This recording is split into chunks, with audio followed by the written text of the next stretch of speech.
drinking cow's milk is normal, drinking rat or pig milk is weird. So the question is, how do you get past these defenses? How do you get past the rationalization where students or anyone else you're talking to is going to minimize how much they have to change?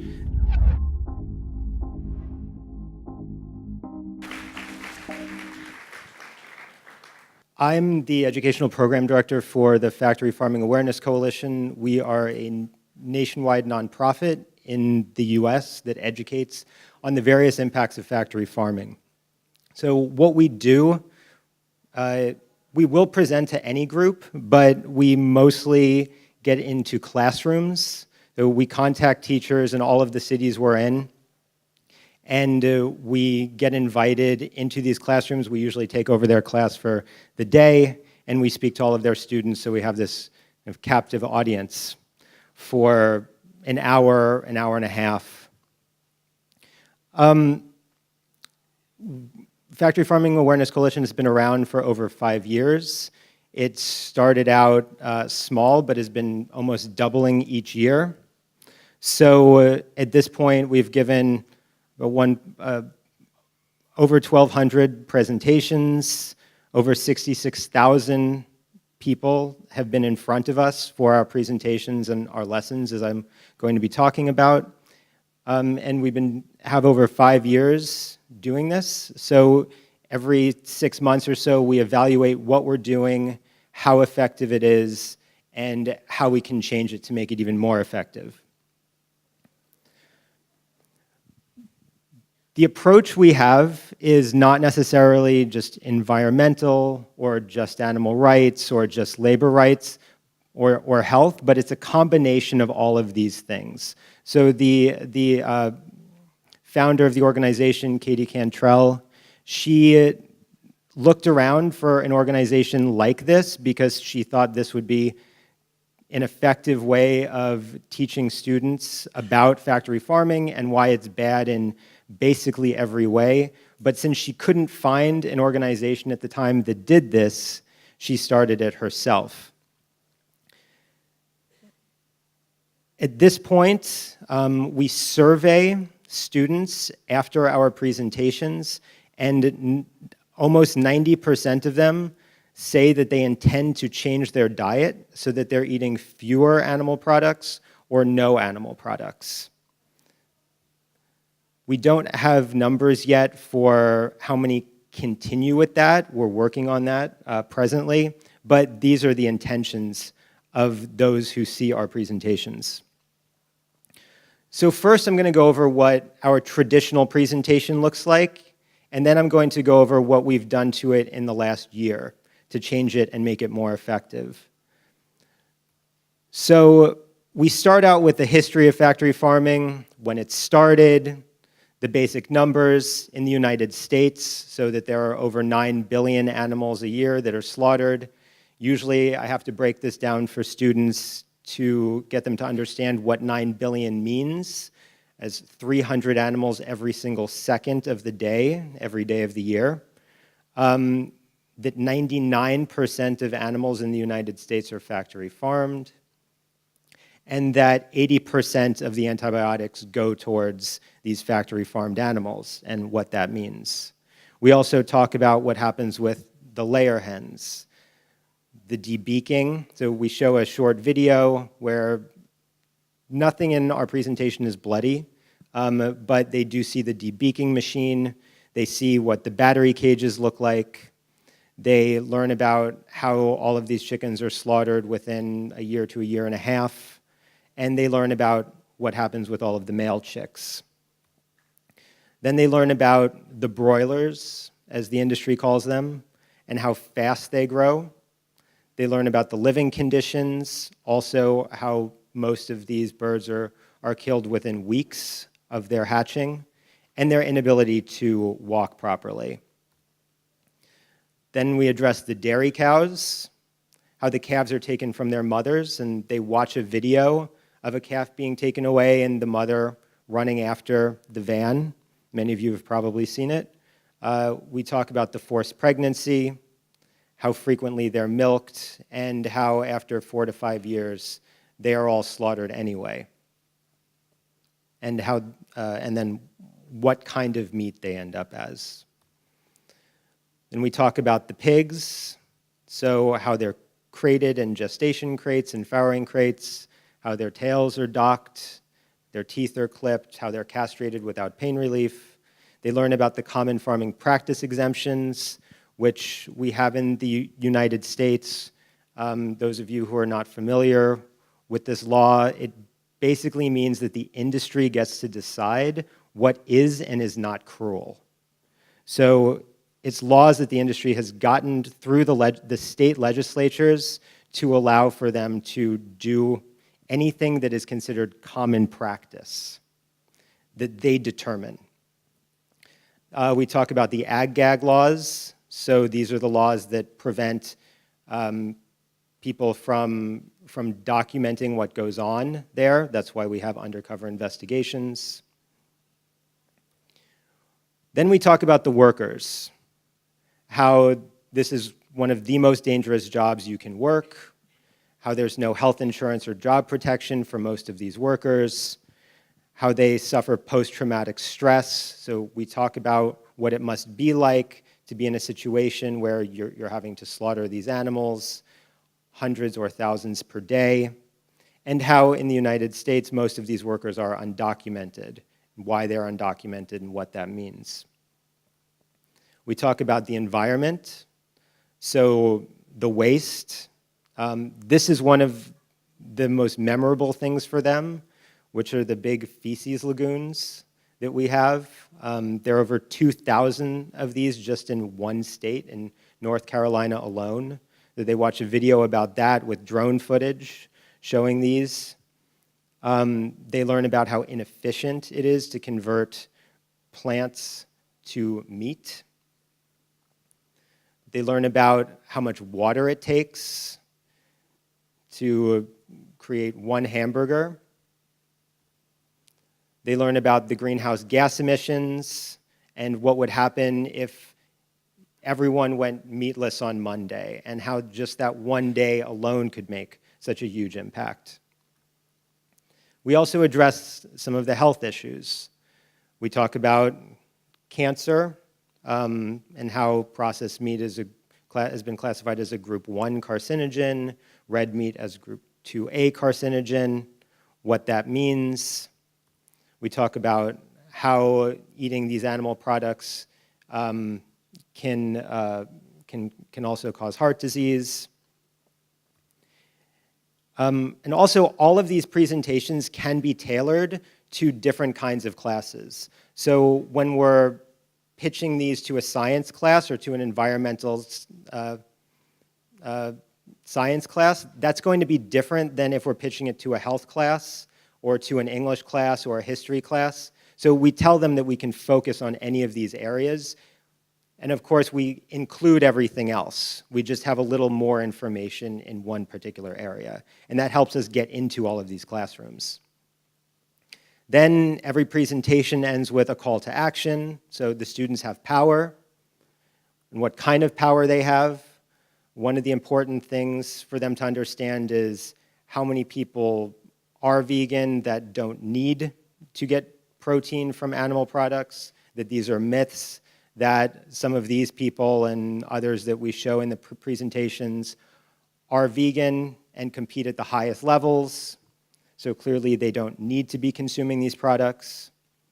We talk about the alternatives, and in fact, I usually bring the Gardein crispy tenders in for them to try.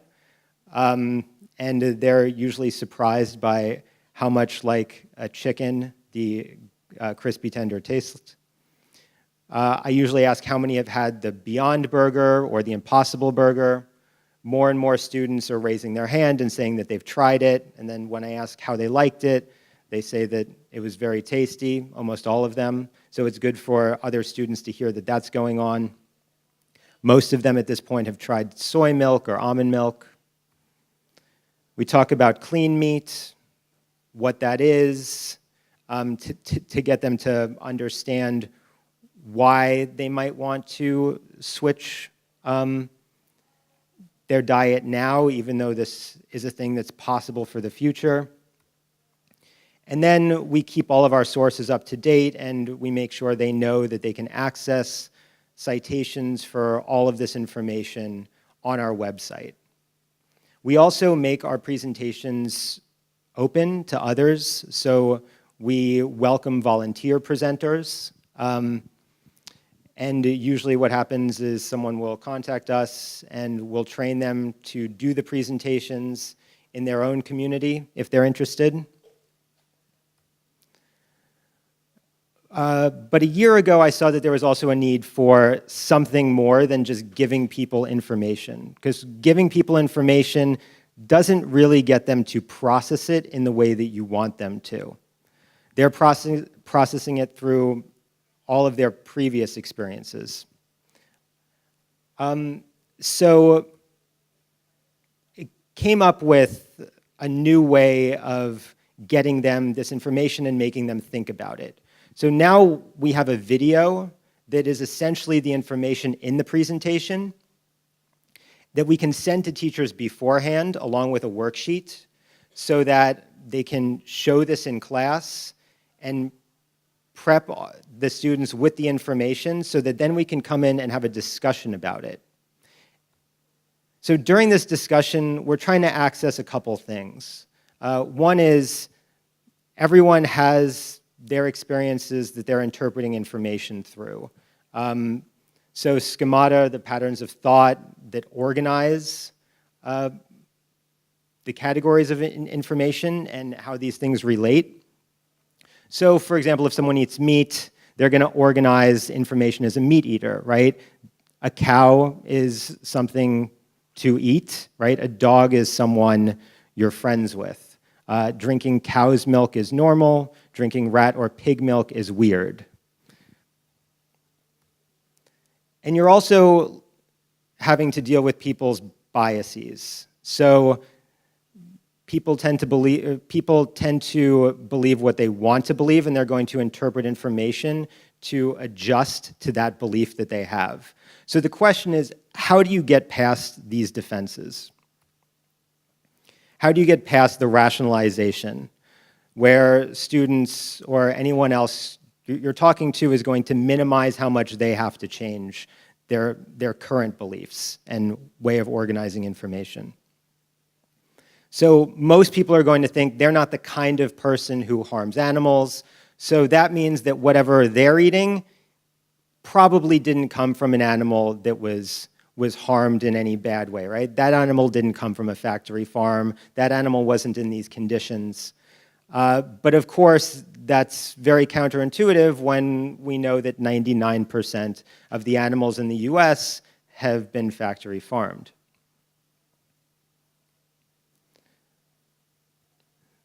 So here's the process by which we actually get there. We want to try to shift the frame. So we want to alter their associations with the food that they're consuming. And you want to exploit the ways that they think about themselves already to get them to think about how they should be behaving with this new information. So what we did was we added this critical thinking component. It's really based on Socratic style seminar. We ask a bunch of questions, then we ask follow-up questions. Most of these questions are why questions. And we are targeting their assumptions with these why questions. We'll ask them to elaborate on a response that they give. So when we ask about solutions and they say, oh, the animal should have more space, the animal shouldn't be debeaked, you say, okay, well, what do you mean exactly by more space? What would that look like exactly? You have them think through the consequences. Okay, if we give them more space, then what's needed? What's going to happen to the costs? How will the market react to that? Will people be okay with giving them more space? Can you feed everyone as much meat as everyone wants if you give these animals more space or if you let them live longer? And get them to see how this system isn't really going to work with these small modifications. So some other tips, we have students discuss a question in pairs or small groups to give them a minute to think about it. If you just ask students cold, a lot of times they're going to freeze, they're not going to have an answer, but if you give them a chance to discuss amongst themselves, they're much more likely to volunteer a response. Let them struggle with the response when you do ask them. So sometimes you'll ask someone something and you're waiting for the response and you want to volunteer what that response should be, but it's better to wait even 5-7 seconds of silence and let them understand that you're going to wait until they come up with something themselves. Then you want to use positive reinforcement. So this sometimes confuses teachers or educators. You don't want to reinforce an inappropriate response, but you do want to reinforce that they're thinking about it. So you have to walk that fine line. And also, when they say something, you want to paraphrase it or mirror it back to them. So if they say that they think that the baby shouldn't be taken from the mothers, you say, okay, so you believe that the baby shouldn't be taken from the mothers. Well, why do you think that? And then what's really, really important is you make them say the answers for themselves, because people are going to be much more likely to believe something when it comes out of their own mouth, even if they didn't believe it 5 seconds before. So this is what the lesson looks like. Students come in, sit down, we start with this question. Do you believe that your food choices matter? And in which ways do they matter? Then we also ask, why don't we discuss something that we usually do at least 3 times a day? So this is going to get them to connect to their own lives and what they might care about. So I'll let them speak about this for a couple minutes in their groups, in their pairs, and I'll circulate the room, and they'll usually say something like, oh no, as long as it tastes good, I don't really care. So then I'll ask them individually as I'm walking around, so does it matter what happens with the environment or what happens with the animals, or does it matter that the workers get emotionally traumatized? And then they'll stop for a second and say, oh yeah, it does matter. Right? But even what's interesting is seeing them, even after watching this video a day or a few days before, they haven't really remembered all of this information, and they've gone back to some of their previous ideas. So to get them to actually think about it, we start with getting them to say for themselves why this does matter, so that there's some kind of buy-in for the rest of what we're going to talk about. So then I get them to talk about what happens with the animals and how they felt about it, what surprised them and shocked them. This is usually going to be the debeaking and the calves being taken from the mothers, and sometimes the gestation crates, sometimes the tail docking and teeth clipping. Those are the things that seem to register with students the most. So then we ask about why that surprised them, how they feel about it, why they feel that way, to get them to dig a little bit deeper into their reasoning and to come to their own principles, really, about not really wanting to harm other animals. Then I'll ask, how do you think the animals should be treated? What do you think is okay to do to them? And what isn't okay? And where would you draw a line? And this is a very non-judgmental question, and especially you always want to approach the students with a non-judgmental tone so that they feel like they can answer however they believe. But of course, when it's framed as what is okay to do to them, they start having trouble saying, well, it's okay to keep them in confinement, or it's okay to cut their beaks off. What they'll usually say at this point is that they should have more space, that it's not okay to keep them caged. It's not okay to do some of these other things. What's really interesting is to see them not say it's not okay to kill them. But when you remind them, well then, once you give them more space, what is okay to do to them, Then they stop for a minute, and most of them will say, oh, I guess we should just let them live. Because most of them then realize that the next step is killing them. But what's interesting is even after all of this information, they haven't actually processed that step. So I like to be able, in these lessons, to point those things out, to bring up these assumptions that they have that they're not considering, and get them to say for themselves what they actually believe. We do the same thing for the workers. Right? What surprised you about the treatment of the workers? What did you expect? And what happens here is that they'll almost unanimously say that it's not okay.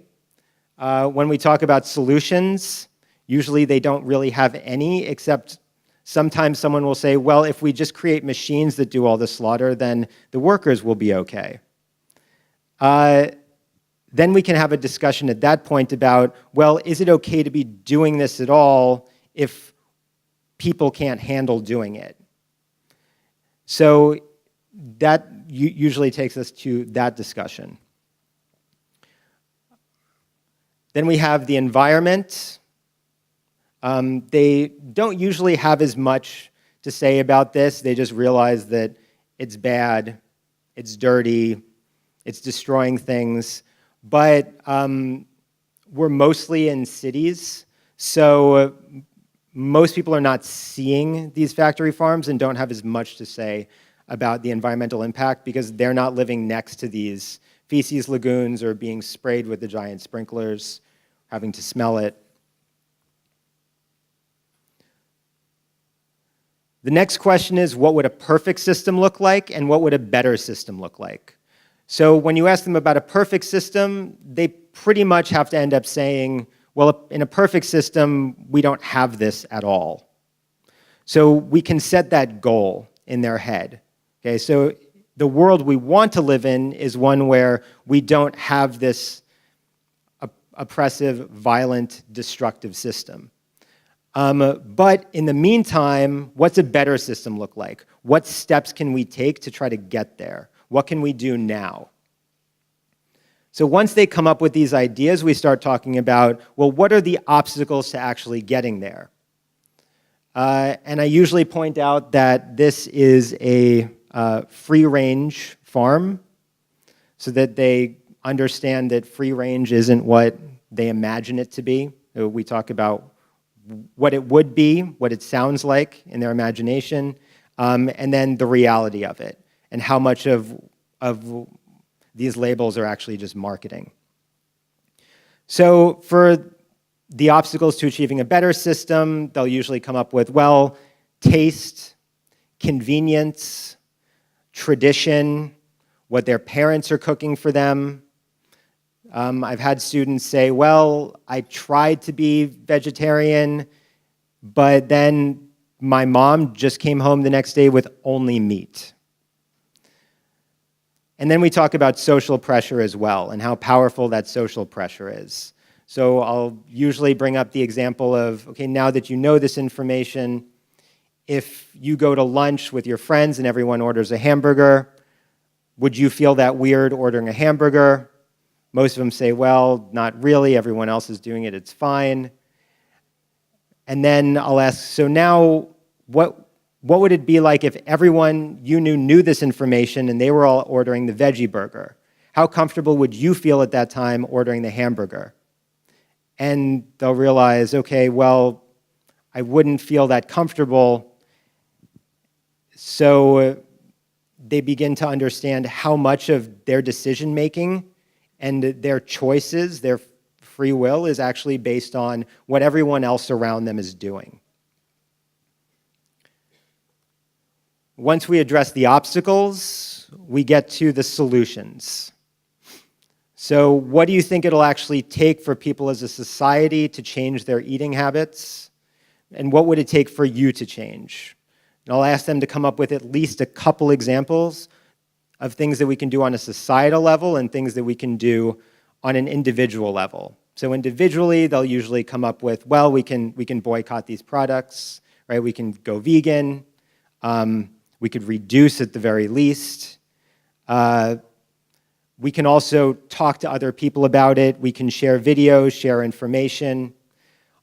And then on a societal level, that one's usually harder for them, but they'll also come up with education, changing laws, corporate pressure.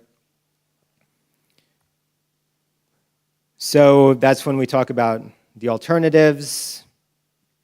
We talk about legal means. So things like Question 3 in Massachusetts that banned animal products from animals that had been in cage confinement. We talk about, I'm in Los Angeles, so we talk about Prop 12, which is a ballot measure coming up for the vote in November, where people can vote on something like this, but for all of California, which would be a very big step. So they understand that there are these legal options. We talk about that these legal options probably won't take place or be implemented unless people understand in the first place why these things are a problem. And we talk about corporate pressure. So if they stop eating certain products or they write to companies to demand change, that you do get situations like Walmart pledging to pledging, right, to end cruel cage confinement. We'll see what happens. But at least there's that recognition. Then we ask some exit questions. So before they step out, they have to answer these two questions. How have your views changed given the information from the video and from our discussion today? So they get to articulate, they get to speak for themselves. What has changed for them? They have to think about it. And then how do you plan to change your eating habits? So this, then they're also speaking out loud or writing down on a sheet of paper in order to exit the classroom, right? Because you need to answer the exit questions before you can exit the classroom. And this gets them to write down their intention. We have them take the survey as well to see where they're at. So if you want to contact me or you are interested in our presentation, our materials right now are really mostly for the US and for Canada, but there are people in other countries who are interested in using our presentation, and we welcome making it more open and adapting it to the numbers and situations for different countries and having presenters elsewhere. We do have people using some of our information from India, from Sweden. Thank you. Thanks for watching. If you like this video, give it a thumbs up. And if you know any teachers or have access to any classrooms, please get in touch with us, the Factory Farming Awareness Coalition, at www.ffacoalition.org.